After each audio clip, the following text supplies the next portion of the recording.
Well, the role of Grand Marshal of the West Duluth Memorial Day Parade is quite an honor. And this year's Marshal is a veteran who spends a lot of volunteer time performing military rites at the funerals of service people. Northern News Now's Dave Anderson has his story.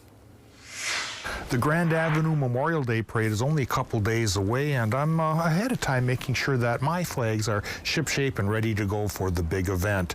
This year's Grand Marshal is a veteran who served on a ship that was named after his hometown. Memorial Day is important to many Americans, especially those who have served.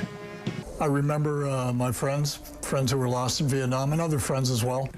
The modern incarnation of West Duluth's Memorial Day Parade was started by Joe and Rosie Stradiotti in the early 60s.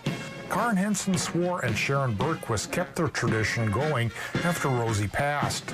This year's Grand Marshal is Marine Corps veteran Dan Strew, who donates a lot of time to the Duluth Honor Guard.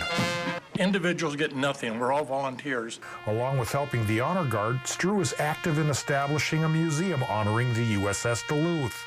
He served aboard that ship during the Vietnam War and was delighted as a Duluthian to do so. I was so proud when I heard that I was going to be on a Duluth and from Duluth. I thought, wow, this is absolutely, it touched me.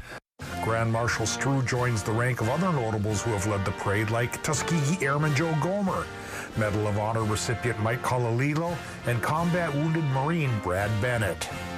The 2026 Memorial Day Parade rolls down Grand Avenue starting at 12:30 on Monday. In Duluth, Dave Anderson, Northern News Now. Thank you, Dave. Now, there's still time to get your unit in the West Duluth Memorial Day Parade. Registration is now open until parade time on Monday. Marching bands are especially welcome.